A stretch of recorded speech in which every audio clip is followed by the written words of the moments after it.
Сайн байцгаана уу? Тооны гайхамшигтай хамт байгаад баярлалаа. За өнөөдөр хэдүүлээ юуны талаар ярилцах вэ гэхээр өөрийн овог нэрний 3 тоо төрсөн он сар өдрөөс гарч байгаа 3 тоог хэрхэн олох вэ гэдэг талаар хэдүүлээ ярилцгаая. За овог нэрнээс гарч байгаа 3 тоог бол олохдоо заавалчгүй иргэний үнэлэхээр одоо байдаг. За ер нь бол яг латин нэрийг ашиглана. За тэгээд ер нь хүмүүс манд ингэж асуудаг л та одоо яг төрсөн эцгээр овоглоогүй. За одоо хойд эцэгээрээ ч юм уу хойд ихээрээ овгуулсан байдаг. За эсвэл юу гэдэг вэ гэхээр хин нэгэнд өргүүлчээд өргүүлсэн тэр нэр одоо овог нэрээ ашигладаг. Яавал дээр вэ гэдэг бол ер нь бол дандаа л иргэний үнэмлэхний овог нэрээр ер нь бол одоо үзэгдэж явнаа. Харин төрсөн одоо он сар өдөр дээр ингээ хүмүүс тэгдэг штэ би тэдэн оны тэдэн сард төрсөн гэж одоо иргэний үнэлэлтээр байдаг боловч яг тэр маань яг миний яг төрсөн он сар өдөр биш ээ. Манай ээж хэлэхдээ манай аав хэлэхдээ за ийм байсан тийм байсан гэд ярьдаг штэ тий. Яг тэр төрсөн он сар өдрөө мэдж байгаа тохиолдолд за тэгээд иргэний үнэлэлтээр буруу бичигдсэн тохиолдолд яг төрсөн өдрийн төгрөг гарсан өдрийн гараг гэдгээрээ төрсөн он сар өдрөөрөө одоо үзнэ. Яг төрсөн он сар өдрөө мэдгүй яг нэг за нэг зуны дунд сарын одоо наадмын үеэр төрсөн ч гэдэм эсвэл одоо яг цагаан сарын өмнө хойно төрсөн. Гэхдээ яг төрсөн он сар өдрөө мэдэхгүй байна гэж байгаа бол иргэний үнэлэхээр их одоо он сар өдрөөр одоо үзэхээс өөр арга зам байхгүй. Тэгэхээр яг энэ хоёр зүйлийг аягүй сайн анхаарах хэрэгтэй. Овог нэр бол ялтч байхгүй иргэний үнэлэхээр их яг тэр овог нэрээр л одоо явна. Яагаад гэх юм бол одоо бид нар жишээлбэл ямар нэгэн одоо эрүүл мэндийн даатгалч гэдэг юм уу эсвэл одоо гадаад паспорт авахч гэдэг юм уу энэ дээр одоо манай одоо жинхэнэ аавыг тэр гэдэг юм аа тэгээд би ингэсэн юм аа гэдэг ингээд тайлбар тавиад байдгүй эсвэл одоо хэл гайл дээр очичоод үгүй одоо манай би одоо наадах овог нэр чинь биш ээ одоо манай төрсөн аав юм бэ тийм байд юм эсвэл би өргүүлсэн юм а гэж хизээч хэлдэггүй штэ тий яг л тэрний тэрүү гэл одоо биднээс яг нь лавлж асуудаг штэ нөгөө гадаад паспортон дээр байгаа иргэний үнэлэхээр байгаа овог нэрээр яг тэрний тэрүү гэл асуугууд би тийм ээ гэж хариулаад явж байгаа учраас ялцч байхгүй овог нэрийн одоо 3 тоо гаргаж ирэхдээ иргэний үнэлэхээр их овог нэрээр үзэгдэж гаргана төрсөн он сар өдөр дээр одоо асуудал байх юм бол төрсөн он сар өдрөө яг мэдж байгаа тохиолдолд төрсөн он сар өдрөөрөө мэдгүй бүдэг бадаг байх юм бол яг төрсөн одоо он сар өдрөө ер нь бол тэр иргэний үнэлэхээр тэр бичигдснээрээ үзэгдэнэ гэж ерөнхийдөө ойлгох хэрэгтэй. За хэдүүлээ эхлэе.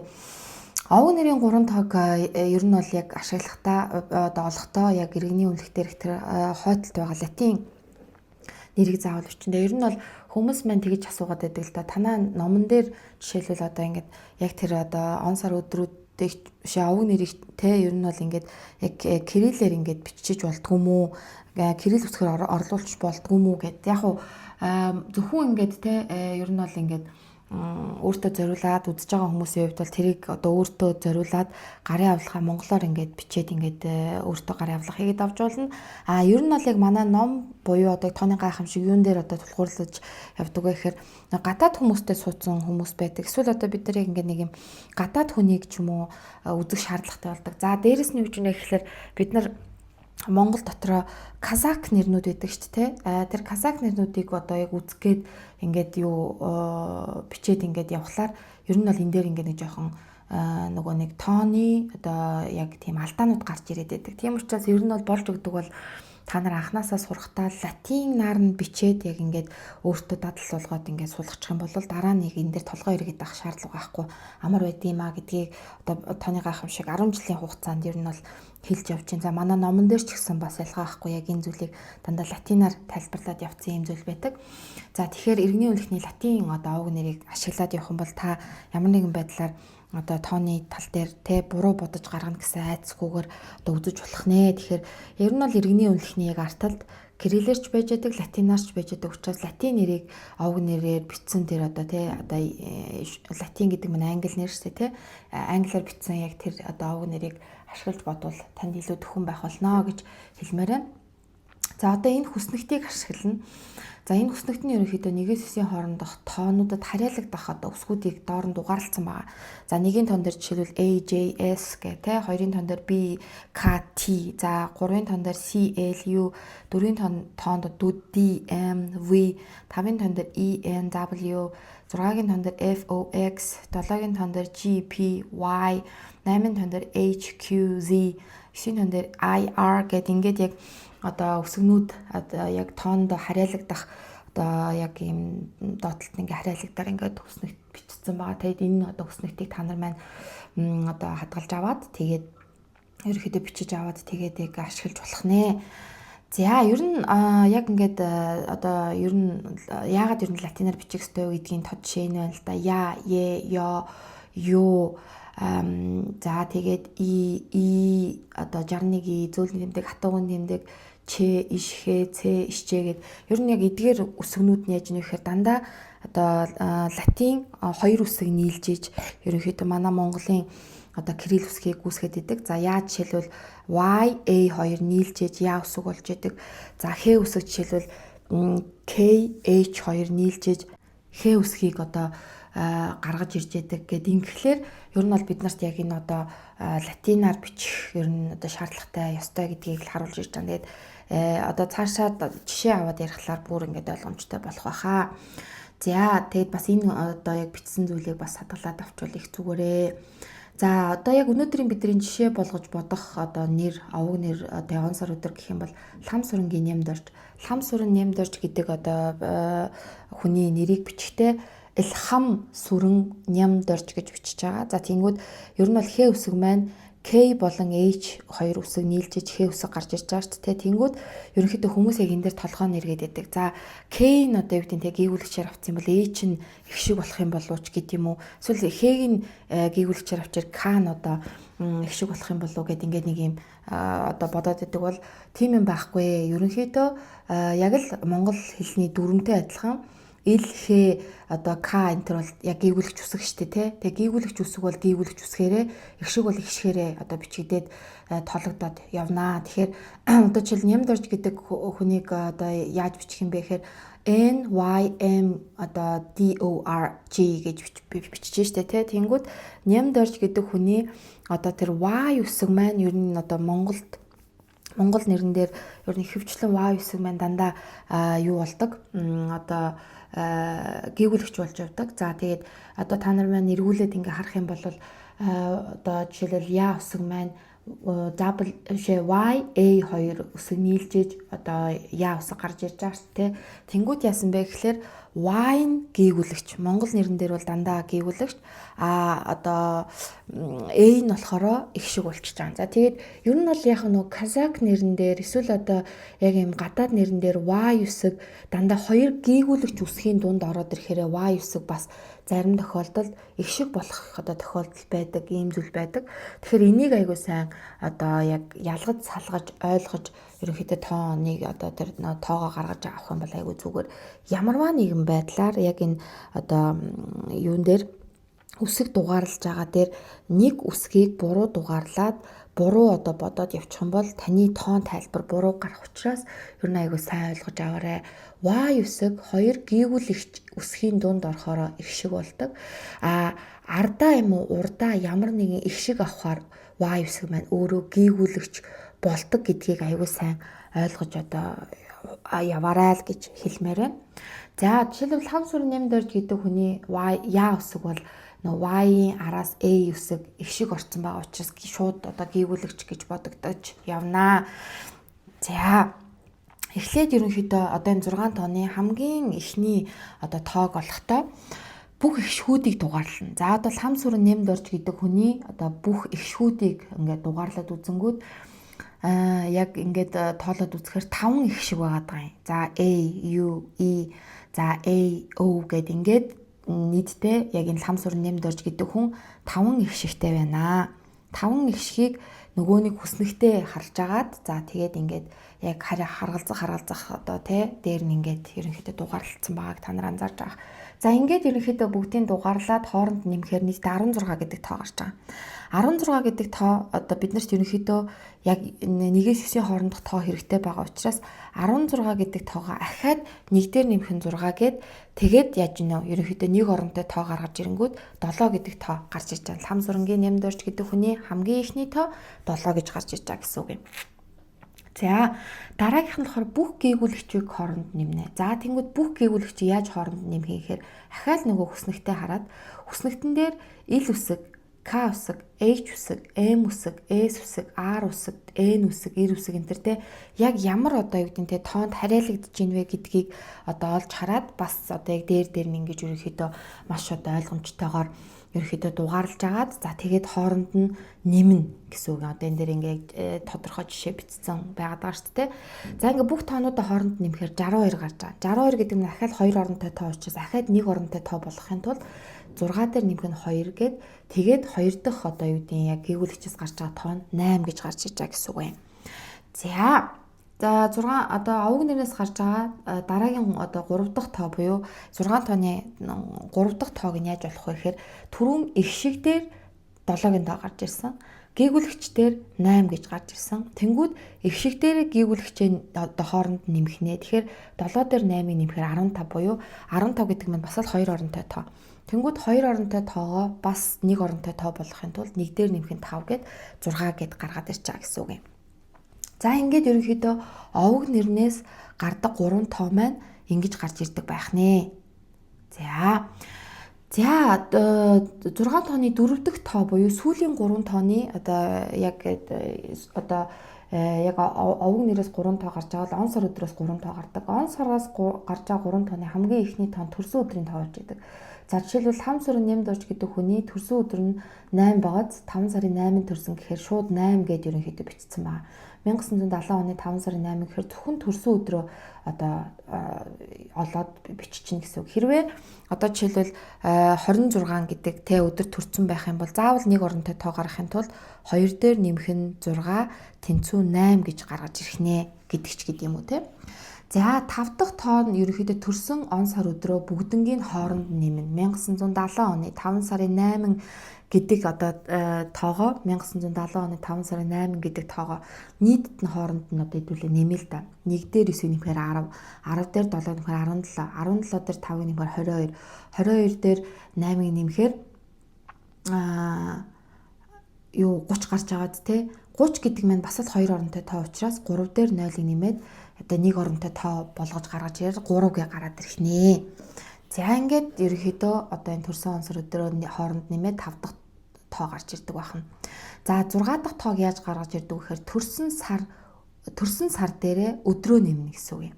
Тэнгүүд одоо яг энэ лам сүр нэмд орж гэдэг хүний төрсөн сар өдөр нь зөвхөн 5 сарын 8 байгаад тэнгүүд 5 дээрээ 8-ыг нэмэхээр нийтдээ 13 гэ тоо гараад ирж байгаа байхгүй юу? Тэнгүүд 13 гэдэг чинь бас л ялгаа авахгүй 2 оронтой тоогоод байгаа ш тэ. Тэгэхээр 2 оронтой тоогоо 1 оронтой тоо болохын тулд 1 дээр нэмэх нь 3 гэ тэнцүү 4 гэд гараад ирэх нэ. За ингээд лам сүрэн нэмд орж 1970 оны 5 сарын 8-нд төрсөн энэ хүний 6 ширхэг тоо нь 7, 8, 6, 8, 3, 4 гэсэн яг ийм одоо тоо гараад ирж байгаа гэсэн үг. Тэгэхээр та нар маань ч гэсэн яг өөрсдийнхөө одоо 6 оронтой тоог ингэж гаргаж ирэх нь ш тэ. За энэ лам сүрэн нэмд орж гэдэг хүний одоо лам сүрэн нэмд орж гэдэг нэрнээс нь 7, 8, 6 гэж одоо тоо гарч ирж байгаа. 1970 оны 5 сарын 8 гэдгээс 8, 3, 4 гэдэг тоо гарч ирж байгаа. За энд одоо 6 тоо байлаа. 6 тоогоо зургуулангийн би ерөнхийдөө одоо шүтээд явах юм уу те 6 тоогоо ерөнхийдөө зургуулангийн би одоо яг яаж ашиглах вэ гэд ерөнхийдөө толгой одоо эндээс одоо яг яаж унших гэдэг зүйлээ мэдгүй одоо тохиолдол гарч ийн мэдээж хэрэг те. Тэнгүүд хамгийн чухал тоо нь ер нь бол төрсөн он сар өдөр дээр одоо төрсөн он сар өдрөө хооронд нэмээд хэдүүлэнд нь 3 гэдэг тоо гарсан шүү дээ. Тэр 3 гэдэг тоогоо л ерөнхийдөө хамгийн одоо гол тоогоо гэж ашиглаж байна. Энэ нь одоо 3-ын тоо гэдэг байгаа зүйл маань ер нь бол таны гол тоо, хаан тоо, жанжин тоо ер нь бол мандаалагч удирдагч тоо байгаа байхгүй юу? Энэ гол тоо маань ерөнхийдөө зөв ажиллаж ээж гэмээр, зөв хөдөлж ээж гэмээр үлдэгдэл 5 тоогоо зөв хөдлөх үү, буруу хөдлөх үү гэдэг тэр одоо зүйл нь гарч ирнэ гэж ойлгох хэрэгтэй. Тэгэхгүй хүмүүс маань ерөнхийдөө юу ч үнэ гэхэлэр одоо би яг аль тоогийн шүтхийн, яахын, ийхийн те ер нь яг ингээд би сайн ойлгохгүй байна гэж одоо ерөнхийдөө одоо явж байгаа бол яг энэ дээр үүдээр хамгийн эхлээд энэ одоо 6 тооныхаа хамгийн эхлээд яг одоо гол тоо гэдэг байгаа зүйлээ өгөгдөл гэдэг байгаа зүйлийн зөв хөдөлгөөд ингээд явчих юм бол дараа нь бусад тоонууд зөв хөдлөөд бидний амьдрал ерөнхийдөө жигдрээ явдгаа гэдгийг л ойлгох хэрэгтэй. За хэдүүлээ энэ одоо 6 тоогоо хэдүүлээ уншъя.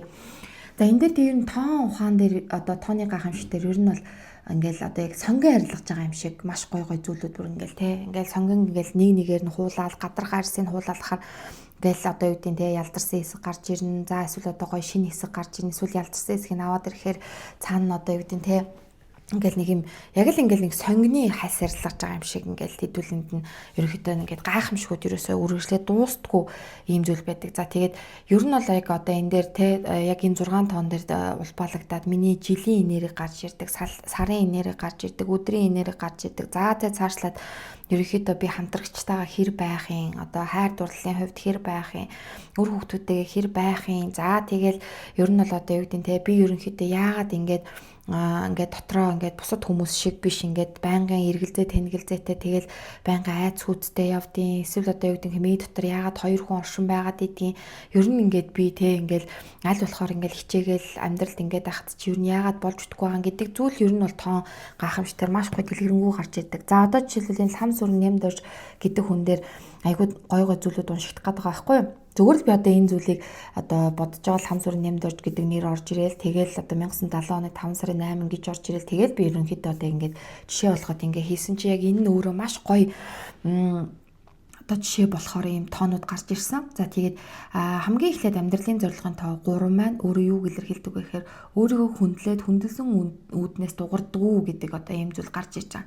За ингээд 3 тоо аль болохоор нээлттэй байх хэвээр, аль болохоор ярьдаг байх хэвээр, аль болохоор ярьдаггүй байсан бол одоо тий бичдэг байх хэрэгтэй. Өөрөөрлөгөө одоо ингэж айгу гоё ингэж одоо өмнөх подкастн дээр ярьдаг шигээр айл ирэхээр авдраа авах гэхчээр авдар дотроосоо би одоо нээлттэй байх хэвээр юм байна. Би өөрийнхөө төлөө дуурдаг байх хэвээр юм байна гэдэг энэ гоё зүйлүүд ингээд гарч ирээд явж исэн чинь яасан бэ гэсэн чинь 3 тоо өөрийнхөө яг тэр гол өгдөл гээд байгаа зүйлээр дуурахгүй байгаад ирэхээр яаж нэг гэхэлэр одоо хамгийн ихний тоо байгаа. Хамгийн ихний тоог ерөнхийдөө дотоодын сүнсний тоо гэж нэрлэдэг байгаа юм.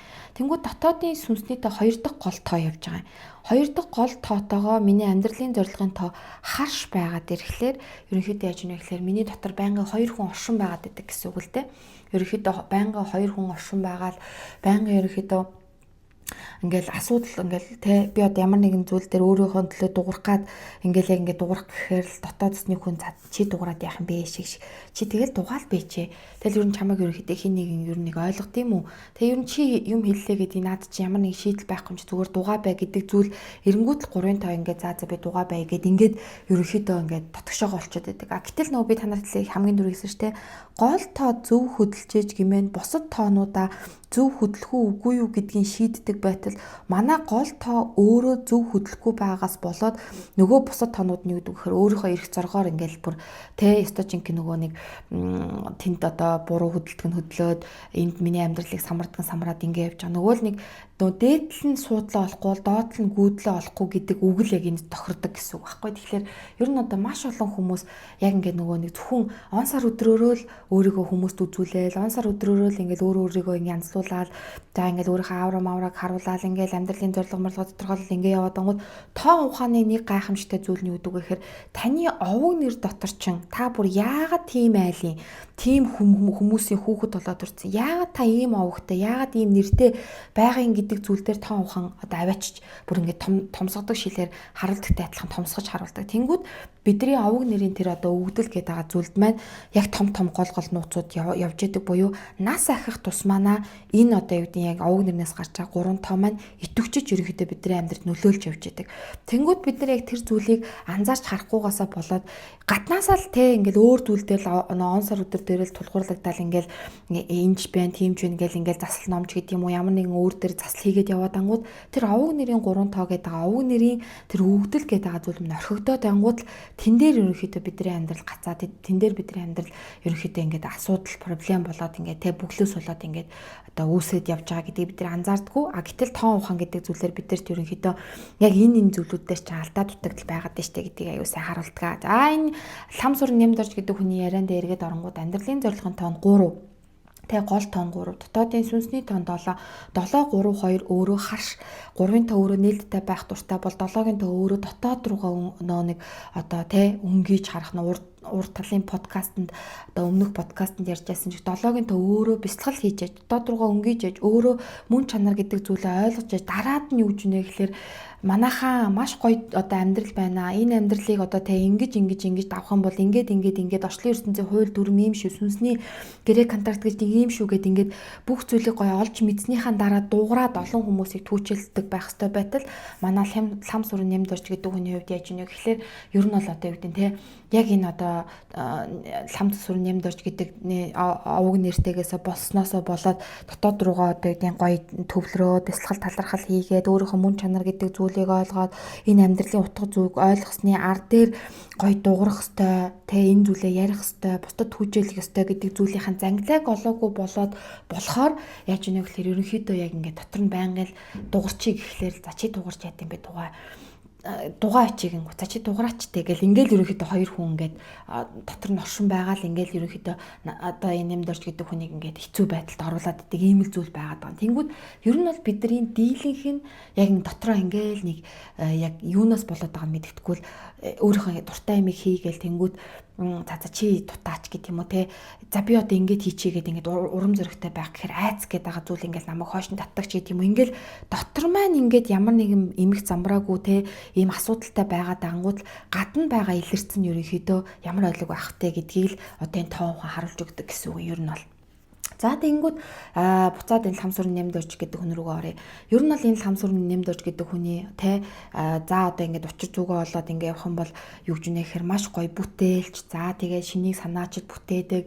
За тэгээд ерөнхийдөө дотоод руу өнгийгээд талархал бясалгал гэдэг зүйлээ хийгээд өөрийнхөө мөн чанарыг олгоод дуурч эхлэх тэр даруйд юу гэхээр сурсан мэдсэн зүйлээ бусдад зааж түгээгээд тэр зааж түгээсэн зүйлээрээ юу гэж нэхэр бусад хүмүүсийг гоё тэтгсэн даруйдаа яадаг гэхээр мөнгө гэдэг зүйл орж ирэх гээд байна. 2 шиг 8-ын тон дээр 4-ийн тон дээр маш их хэмжээний мөнгө төгрөг орж ирэх ёстой. За ийм байдаг. За бас юу гэдэг гэхээр гэр бүлийн тоотой 4-ийн тоотой маш гоё ханижтай, халамжтай, хайртай.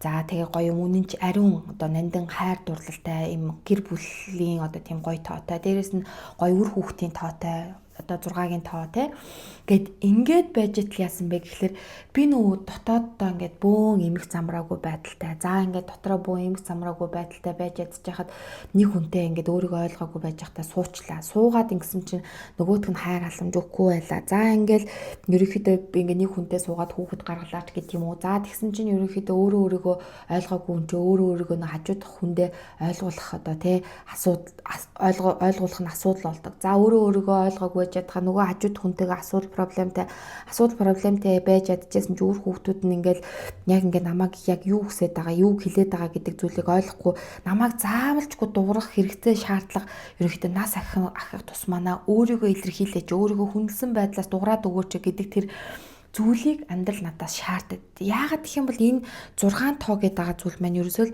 намайг анх төрөхөд лам сүрэнгийн нэмд орж гэдэг би одоо юу гэдэг те лам сүрэн гэдэг аавтай лам сүрэн гэдэг тэр хүн маань нэмд орж гэдэг одоо тэ нэр өгцөн. Дээрээс нь би 1970 оны 5 сарын 8-нд би ингээ бүр төрцөн. Яг ингээд бүр үүдгүй хэр миний гарын авлага бүр ингээ надад тодорхой байхад чинь би ерөөхдөө яг энэ гарын авлага гэдэг байгаа зүйлээсээ бүр тэс хөндлөнтэй би дуугартгүй, ярьдгүй, би сурсан мэдсэн зүйлээ бусдад одоо ярихыг ч хүсдэггүй, заахыг ч хүсдэггүй. За тэгээд дээрээс нь би үүдгүй гэхээр би сайхан ханижилгүй. За тэгээд би өөр хүүхдүүдтэйгээ учир зүгөө олдгоо. Дээрээс нь юу ч нэ гэхээр би өөрийгөө одоо юу гэдэг те хүүхэд төрүүлээгингүүд хүүхэд гэдэг байгаа зүйлээ нөө одоо өмнөх нөө подкастн дээр оруулсан байгаатай адилхан 6-гийн тон дээр нуруунд дээрээ үүрсэн. За тэгээ 8-ын тон дээр би элбэг хангалуун баян мөнгө төгрөгтэй байх гэсэн чинь би мөнгө төгрөг байхгүй. За тэгээл ингээл 4-ийн тон дээр маш ухаантай юм уу гэд одоо те амьдралаа шийдээд байгаа мó гэхээр дандаа бусдаар амьдралаа шийдүүлээд идэг гэл ингээл дандаа энэ тоонуудынхаа эсрэг буруу нөө гарын авлага гэдэг байгаа зүйлээ ашиглаж чадахгүй буруу талд нь гараад явчихлаар бидний амьдрал өнөөдрийн яг энэ одоо юу гэдэг те дутууд үлмэг байдал те сэтгэл ханамжгүй байдал, өвчин зовлонтой байдал, дутууд үлмэг байдал ер нь ингээд нэг л бүх зүйл таалагдахгүй уур уцаартай бухимдалтай байгаа байдал гэдэг байгаа зүйл маань л ерөнхийдөө яг энэ өөрийнхөө өгдөл гэдэг байгаа зүйлээр амьдрахгүй байгаас улбаалаад ерөнхийдөө яг ийм одоо зүйлүүд тохиолдоод байна гэдгийг л аюул сайн ойлгох хэрэгтэй. Тэгэхгүй ерөнхийдөө бид нар юу гэж нэ гэхээр энэ одоо дотоодын сүнс гэдэж байдгийг мэдтгүү, гарын авлага байдаг гэдгийг ч мэдтгүү, тоон ухаанаар ерөнхийдөө иймэрдүү зүйлүүд маань одоо бичээтэй байгаад те гэдгийг ч мэдтгүү. Тэгээ миний амьдрал миний гарт байдаг гэдгийг ч мэдтгүү. Ингэж явснараа ерөнхийдөө бид нар ерөнхийдөө яг ийм одоо байдалтай байгаад байна. Үгүй би ерөнхийдөө бүх зүйлийг одоо би сайхан хүртмээр байна. Би аз жаргалтай амьдрмаар, би амар амгалан баймаар байна гэж л ерөнхийдөө хүсчил байгаа бол өөрийнхөө өгөгдөл рүү одоо нэг өнгийгээд хараад өгөөч. Тэгээ тийм ч учраас өдөхөр тооны гахамш таны амьдрал таны гартаа та яг өөрийнхөө өдөр тутамдаа яг ямар алдаа дутагдал гаргаад байгаа юм те. Би өөрийнхөө дээр өгөгдөл гэдэг байгаа зүйлээс ямар одоо тоон өгөгдөл дээр нь би буруу зүйлийг хийгээд байгаа юм. Тэ одоо жишээлбэл хам сүр нэмд орж гэдэг дээр бясалгал хийхгүй, өөрийнхөө дотоод руу өнгөхгүй зөвхөн би мөнгөтэй олмоор л гэд ингээд яваад байдаг ийм хүн хэрвээ байх юм бол энэ нь бүр шал буруу болчихж байгаа. Эсвэргээрээ тэр гол тоонууд зөв хөдөлж ээж дотоод руугаа өнгийгөөд дотоодынхоо мөн чанар гэдэг байгаа зүйлийг ойлгож ээж за тэгээ юу гэнэхээр би сурсан мэдсэн зүйлээ одоо өөрийгөө хүндэлсэн өнцгөөс дуурч ээж тэр одоо юу гэдэг сурсан мэдсэн зүйлээрээ бусдад одоо тусалж тэтгэж маш гоё тийм үйлийг ажил одоо хөдөлмөрийг хийж ээж гэмээр мөнгө гэдэг зүйл маш гоё орж ирэх ийм хувь тавилантай байж яаж хурдан мөнгөтэй болох вэ гэдэг зүйл дээр одоо ингээд толгоогоо гашлахаад байх юм бол бид нар ямар нэгэн байдлаар мухардалд очоод одоо зогсдөг юм аа. Тэгэд хүмүүсийн ер нь бол яг нэг одоо гаргаад байдаг нэг том алдааг юу одоо анзаарсан бэ гэхлээр ер нь ингээд одоо та нар маань ч анзаарсан баг. Би яаж хурдан мөнгөтэй болох вэ? Баяжих уу? Мөнгөний гацалтаа яаж гарах вэ? Би мөнгөний блокоо яаж гарах вэ? Яаж хурдан мөнгөтэй болох вэ гэдэг л иймэрдүү зүйл дээр анзаарч ерөнхийдөө яваад байдаг. Гэтэл тоон ухааны одоо яг хилээд байдаг нэг зүйл нь юу гэхээр та өөрийнхөө өгөгдлөөр амьдарч ээж гэмээр те одоо жишээлбэл энэ лам сүр нэмдөрч гэдэг хүний одоо өнцгөөс 7 8 6 8 3 гэдэг одоо 4 гэдэг тоон дээр харж байхад юу гэнэ гэхээр өөрийнхөө өгөгдлөөр сурсан мэдсэн зүйлээ бусдад те өөрийгөө хүндэлсэн өнцгөөс зааж сургаж маш олон хүмүүсийг те хоолнд нь хүргэх тэр гоё ажил албыг одоо хийж ээж тууштай хийж ээж гэмээр ерөнхийдөө одоо өөрийнхөө яг мөн чанарыг олсон хүн л тийм гайхалтай зүйлийг хийж тэ тэрний дараа мөнгө гэдэг зүйл өөрийнхөө төлөө дуурсны хариуд мөнгө гэдэг зүйл орж ирэхээс биш мөнгөний төлөө одоо гэдэг мөнгөний болоод яваад ах юм бол амьдралд ямар нэгэн байдлаар аз жаргалгүй л байна гэсэн үг юм. Хичнээн та одоо өнөөдрийн олсон тэ 100 төгрөг 200 төгрөг 1000 төгрөг олоод болгоод яваад байгаа боловч эцсийн нүндээ өгөгдлөөрөө амьдрах юм бол та бүр хэдэн саяыг олох боломжтой хэдэн сая төгрөгийг амьдралдаа оруулж ирэх бүрэн боломжтой байхад өөрийнхөө одоо тэр яаж хурдан мөнгөтэй болох вэ? Яаж мөнгөний гацалтаа гарах вэ? Яаж гэдэг зүйлийг ажилуулад энэ өгөгдлийнхөө одоо эсрэг амьдраад лах юм бол бид нар ингээд мөнгөний боол болж хуурдаг. Гэтэл энэ лам сур нэмд орж гэдэг хүний хувьд бол мөнгөний боол болоод ямар шаардлага байхгүй. Яагаад гэх юм бол 6 тооных нь 3 ширхэг тоон өөрөө мөнгөний тоо. За тэгээд энэ дээр өгдөхөр 3-ын тоо 6-гийн тоо хавсраад ороод ирсэн тохиолдолд одоо гайхалтай бүтээлцдэг үүтэй хүн тий. За тэгээд нөө 3-ын тоо 4-ийн тоо гингүүд аль болохоор амаараа би одоо болж гин бүтэж гин амьдрал сайхан байна. За тэгээд юу гэхээр өөрийнхөө тэр гоё мэдлэг гэдэг байгаа зүйлийг одоо бусдад зааж түгээгээд ингээд явах бүрэн чадaltaй гэл тий. Иймэрдүү зүйл ерөнхийдөө ингээд ажиглаад харагдаад байхад ерөнхийдөө хүмүүс дандаа эсрэгээр нь амьдэрсэн харагдаад тэгээ тэн дээр юу ч юм яхэлэр болохгүй байх, бүтэхгүй байх, чадахгүй байх гэл нөгөө нэг аманд хүрэгтэл одоо яваад ангууд нөгөө 3-ын тоо 4-ийн тоо чинь за энэ нямд орж гэдэг хүн болохгүй бүтггүй л угаасаа хүсэж байгаа юм байна. Окей тэгвэл одоо болохгүй бүтггүй амьдралыг чинь улам явуулаад гэл ингээл бид нар ерөөхдөө орчлын ертөнцийн тэр нөгөө хуулийн эсрэг одоо хуулийн эсрэг жоохтой орчлын ертөнцийн хууль гэдэг байгаа зүйлийг ойлгохгүй өгдөл гэдэг байгаа зүйлээ ерөөхдөө ойлгохгүйгаас болоод өөрийнхөө өгөгдлийг айгуу тийм буруу ашиглангууд л орчлын ертөнц таны юу хүснэ түүний чинь гэдэг үхээр явуулдаг учраас амаараа л 3-ын тоо 4-ийн тоо өөрийгөө өрөөдөг бүх сайхан болгоныг болно бүтэн гэж ярих хэвээр одоо тоотой хүн маань эсэргээрээ болцсон болохгүй байх, бүтэхгүй байх, чадахгүй байх, амьдрал ямар хэцүү юм бэ? Мөнгө гэдэг зүйл айгүй хэцүү болтдог. Ингээл өөрийгөө бүх хүмүүсийг нуруунд дээр үүрэл тэгэл ингээл ядчихсан иймэрдүү зүйл ерөнхийдөө болцсон байгаад байдаг. Учираас өөрийнхөө өгдөл гэдэг байгаа зүйлийг гоё ойлгож мэдчихэд за манай өмнөх подкастн дээр маш олон тоонуудын жишээг ярьсан байгаа тэдийн тоод юу илэрхийлдэг, эдийн тоо юу илэрхийлдэг ингээд бүх зүйлийг хэлсэн байгаа учраас ерөнхийдөө тэндээс сонсоод өөрийнхөө яг ямар тоотой ямар одоо шин чанартай тэгээд би юуг нь би алдаад болгоод буруу хийгээд байгаа юм бэ гэдгээ ойлгож мэдээд өөрөө өөртөө ажилласаа гэж хүсэж байна. За хэрвээ бүр те яг бүр ингээ амар хэлбэраар те өөрийнхөө тоог ойлгож мэдээд за тэгээд тайлбараа уншия гэж бодох юм бол манай Facebook дээр Тооны гайхамшиг гэж одоо пэйж хуудас байгаа. Instagram дээр бас Тооны гайхамшиг гэдэг бас одоо ийм юу байгаа хуудас байгаа. Тэгэхээр ерөнхийдөө юу ч нэхэр YouTube дээр ч ялгаагүй, Facebook дээр ч ялгаагүй, Instagram дээр ч ялгаагүй бид нар ерөнхийдөө Тооны гайхамшиг гэдэг нэрээр ерөнхийдөө бидний ингээд одоо үйл ажиллагаа явагддаг учраас та нар маань ерөнхийдөө одоо өөртөөхөө тоо гаргуулъя, сайхан тайлбараа бүгднгийн бүрэнгүүцэд уншия. За өөрийнхөө одоо тэр энэ жил ямар одоо жил иргэшээж аваа гэдэг календарыг хийлгэе. За тэгээд ерөнхийдөө яг өнөөдрийн энэ гаргаж ирж байгаа бүх тоонуудыг яаж олдог. За тэгээд бүх тоонуудын тайлбарыг уншиж мэдээ гүн гүнзгий судлыг бол манай одоо Тооны гайхамшиг таны амьдрал гэдэг ном байдаг. Энэ болгоныг ерөнхийдөө та нар маань одоо уншиж танилцаж одоо өөртөө амар хэлбэраа энэ болгоныг ойлгох бүрэн боломжтой шүү гэж одоо хэлмээр байна. За тэгээд өнөөдрийн дугаартай хамт байсан маш их баярлалаа. Тэгээд та нар маань яг энэ 6 тоогоо яаж олох аргаа ойлгосон байхаа гэж найдаж байна. За тэгээд дараагийн дугаар хүртэл түр баяртай.